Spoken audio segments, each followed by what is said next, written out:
Okay, so this is my second video for today's lecture, as we have just discussed the early prophase and late prophase. As now you are very much clear that our centrioles, they are at the poles and they are having the fibers, right? Small fibers, which are we calling it as the ester, and large fibers, right? So now what happened in metaphase is all the chromosomes, they will now come on the equatorial plate, right? All the chromosomes, they will now come at which plate? That is the equatorial. As you can see that all the chromosomes are now placed in center. Four chromosomes we are continuously discussing. We have taken fix the chromosome number here, that is we are going to discuss 4 only. We are going to take 4. So all the chromosomes now, they are aligned on the center, that is called equatorial plate. Now chromosomes, they are attached to the spindle fibers. As if I am taking one chromosome and I am enlarging this figure, then what you can see that these are our two arms, right? One arm complete and another arm, two arms, and there is present our first, that is on the centromere, there is attached kinetochore, and through the kinetochore spindle fibers, they will attach, right? With the centromere, which structure you will find? This structure, that is kinetochore, and to the kinetochore there will be a rising of the, or spindle fibers will be attached. So chromosomes, they attach to the spindle fibers. Now what is happening here? As you can see, there are two types of fibers. One which are like this, they are continuous, and one you can see with which chromosomes are attached. So one which are continuous, in which there is no chromosome attached, those fibers are called continuous fibers, or they are called interpolar fibers, because they are running from one pole to the another pole. Then there are those fibers to which chromosomes are attached. Those are known as chromosomal spindle fibers or discontinuous fibers, because these are the fibers to which our chromosomes are attached. So what is happening in this phase, that first chromosome, they will come on the equatorial plate, they attach to the spindle fibers, and chromosomal spindle fibers are attached to kinetochore. Both is the same thing. One most important thing, this is the best stage to observe the morphology of chromosome. One we will do once it get very clear with the practical also, that this is the best stage in which chromosomes are observed or can be observed. This is all about the metaphase, that all the chromosomes are on equatorial plate. Now let's move to the our next phase, that is anaphase.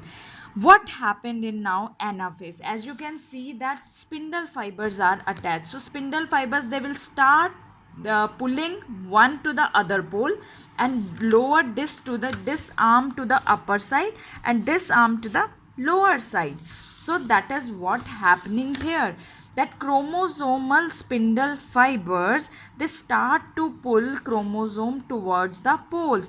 As you can see, these are our continuous fibers, right? This is my continuous fiber. Now these are the fibers which are we calling as the discontinuous one, or our chromosome spindle fibers.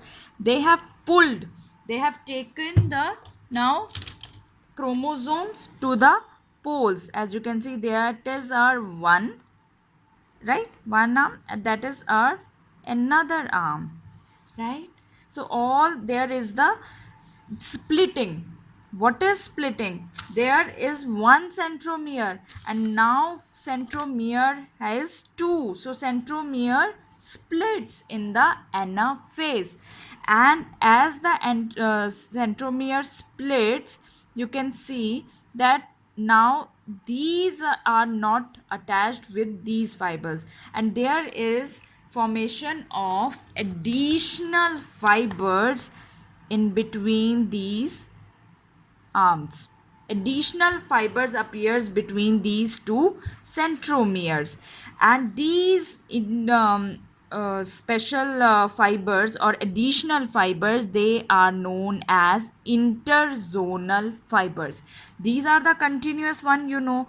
These are the chromosomal fibers, chromosomal spindle fibers, or they are also known as discontinuous fibers, right? And in addition to them, there are the another fibers through which two centromeres are attached, that is called interzonal fibers. This phase is responsible for the movement of chromosome from where to where, from equatorial plane to the poles. Now the chromosomes are moved towards the poles. So what is happening? Contraction of chromosomal spindle fiber, they are getting contract, as well as once they will contract, there will be stretching of interzonal fibers. So contraction as well as stretching, both are happening in this anaphase, and all the now chromosomes, they are to the opposite poles, right? So chromatids, I will say the now chromatids. I don't think that I need to repeat this term, chromatids, right? These are the daughter chromosomes. Basically, they move to the opposite poles. So as you can see that this was one arm, or we were drawing it like this, right? And with this arm there was the another arm, we were drawing it like this in the metaphase condition, but now they are split up. So one arm is going above and one arm is going down to the next pole. So daughter, we are calling them as so these are known as, what are these known as? So these are our chromatids, or we call them as the daughter chromosomes also. So they move to now opposite poles. So next phase is our last phase, that is telophase. As you can see that remember that telophase is reverse of your prophase. But in prophase, nuclear membrane was disappearing. Here nuclear membrane start reassemble, it reassembles and reappears, right? Now as you know that how many daughter chromosomes, that is 1 2 3 4, and here 1 2 3 4.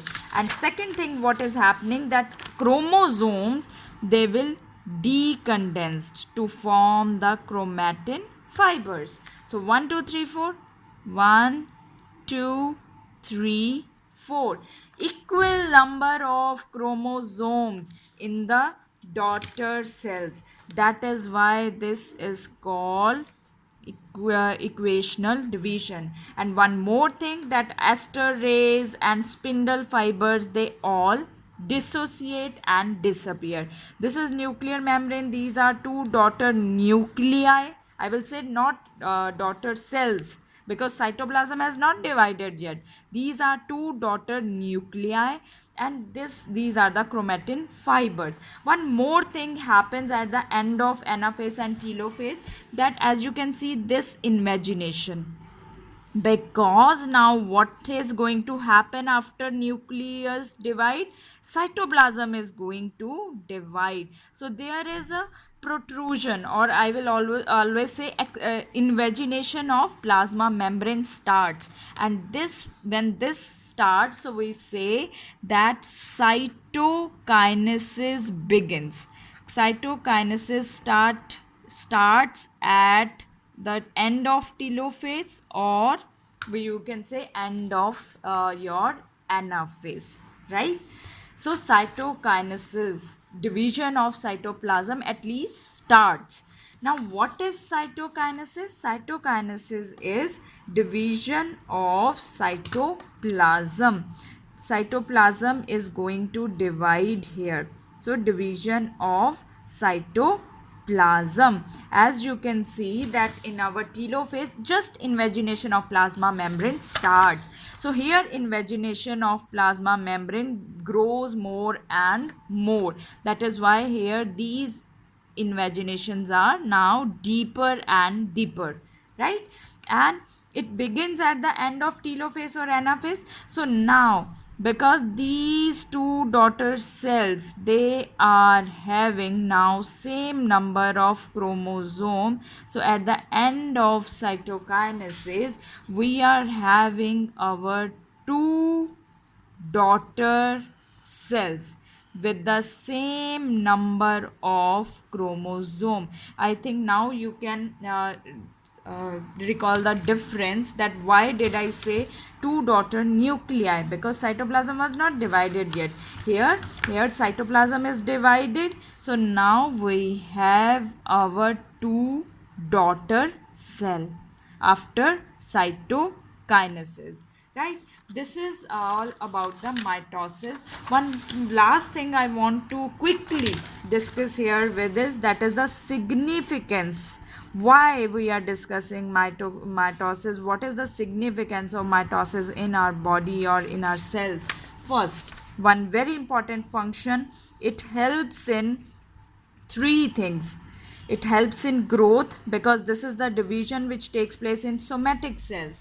It help in repair, it help in regeneration of cells, right? So it helps in these three things. Then it helps in maintaining, as you can say that as you can see that chromosome number, is it changing? No, it helps in maintaining chromosome number.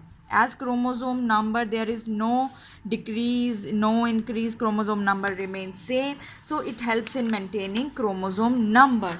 The last one is, it in unicellular organisms, we are not saying multicellular organisms here, in unicellular organisms it help in reproduction also. Like if you recall your 10th class now, like the vegetative and in asexual reproduction, which kind of division is there? Mitosis. With the help of mitosis, from the parent cell we get the new organism, right? So in unicellular organism it helps in reproduction also. It can be vegetative or it can be asexual. So this is about the significance of mitosis. So next, in next lecture we will discuss about the difference in plant and animal cell mitosis, and then we'll start with the another division, that is meiosis. Thank you.